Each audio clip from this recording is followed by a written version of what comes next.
On today's show, Takata settles a lawsuit and will probably be bought by a Chinese supplier. Ford brings Slingbox into the new Expedition, and why putting its logo on underwear is part of Jeep's master marketing plan. All that and more coming right up on Autoline Daily.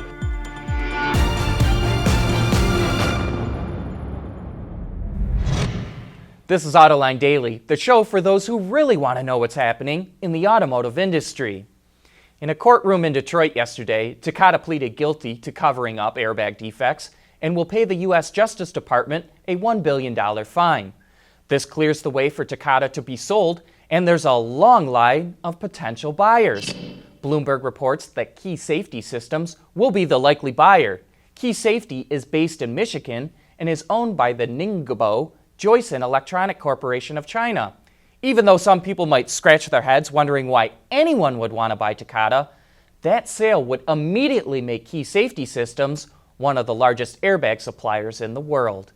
And in related news, lawyers for people injured by those airbags have filed a lawsuit against Honda, Ford, BMW, Toyota, and Nissan, saying the automakers knew the airbags were defective but went ahead and used them anyway because they were cheaper. Honda immediately denied the accusation. And here's our Autoline insight. Most people don't realize that the airbags that failed were 10 to 15 years old. And even though the airbags that killed people got headlines around the world, the failure rate is extremely rare. Only, get this, 0.000006 failures per airbag deployment. So it seems highly unlikely that automakers knew there was a problem with these airbags until a decade after they were installed in cars. Ford is really getting serious about streaming services in its cars. It already offers some stream-friendly technology like Apple CarPlay and Android Auto, but starting this fall, it will offer a Wi-Fi hotspot that supports up to 10 devices, and Ford will be the first to integrate Sling Player into a vehicle. Sling Player is a part of Slingbox, which allows users to stream live TV to a device by connecting to their home cable or satellite system. Something else that I also believe is new to Ford is an HDMI port, which will give owners even more ways to view content without having to get new hardware or enter into a subscription. Ford will first offer these features in the all-new Expedition.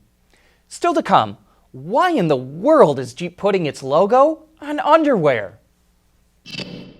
Autoline Daily is brought to you by Bridgestone Tires, your journey, our passion. Dow Automotive Systems, advanced materials that deliver better results. Lear, a global leader in automotive seating and electrical systems. And by Yan Feng, experience in motion. Ford is going to offer a lightweight version of the GT called the Competition Series. The engine cover window gets replaced with acrylic. It also features a manual latch and gets a carbon fiber prop rod.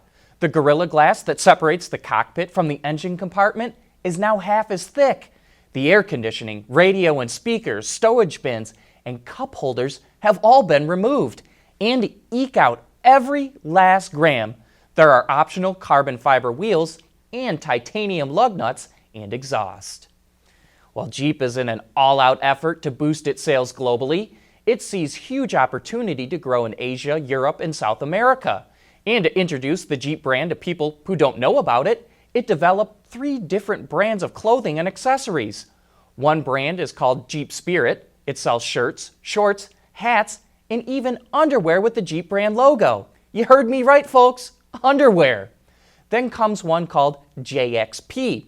It's all about high-end clothing for extreme climates, like $480 for a windbreaker jacket. And then there is a brand, J is for Jeep. It's all about children's clothes, including jogging strollers and diaper bags. Mike Manley, the head of Jeep, says selling clothing and accessories isn't so much about making money as it is about making Jeep a household name. He says that's critically important to new markets for Jeep, especially in China. You know, most posters for car shows depict an uber-rare vehicle placed in the most tranquil of settings, draped in perfect sunlight. But this year's Eyes On Design poster is completely different. The folks from this year's show leaned on futurist Sid Mead, who's done conceptual work for movies like Blade Runner, Aliens, and Star Trek. It's all about Sid Mead's vision of what the iShow might look like in 30 years. Set in a multi-level park, Mead's illustration showcases the imagined vehicles of the future while paying homage to the classic cars of the past. The Eyes On Design Car Show takes place on Father's Day, June 18th, and Sid will be there signing copies of the poster for anyone that wants one. Coming up next, Volvo doesn't want anyone killed in its cars after 2020, and here's the next step of how it's going to get there. Lear Connexus is the new application suite in vehicle connectivity designed to deliver over-the-air software updates and more from Lear Corporation's E-Systems, leaders in power and data management. There's more car news and industry insight from the Autoline network every day. Take a moment to click that subscribe button. You'll never miss another Autoline episode.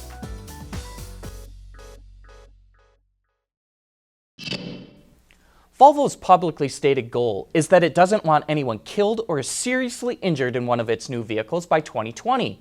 So it's adding 3 new driver assistance features to the upcoming XC60 SUV. Most noteworthy is steering support, which automatically steers the car to avoid a crash if automatic braking alone won't prevent an accident. It works at speeds between 31 and 62 miles per hour. Oncoming lane mitigation avoids oncoming traffic if the driver wanders out of the lane. It works at speeds between 37 and 87 miles per hour. And the blind spot information system has been updated to include Steer Assist, which helps avoid accidents with vehicles in a blind spot by steering the car back into its own lane. Last summer, we showed you an emergency steering system developed by ZF. Volvo has not said who developed its system, but we wouldn't be surprised if ZF or some other supplier was involved. The global automotive industry is off to a good start this year. Automakers sold 7 million light vehicles in January, up more than 3% from the year before. But the growth, or lack thereof, varies by region. Asia Pacific leads the way, accounting for nearly half of all new cars sold in the world. Sales were up nearly 2%. The European market is definitely getting back on its feet. Sales were up nearly 9%, and it surpassed the North American market for the first time in years. Meanwhile, the North American market was the only one to decline, but sales fell by less than 1%. South America climbed a strong 10%, but that's coming off a weak base, and that market has a long way to go before it recovers. And markets in the rest of the world were up a strong 12%. Put it all together, and 2017 is shaping up to be a good year for the global automotive industry. That wraps up today's report. Please join us again tomorrow.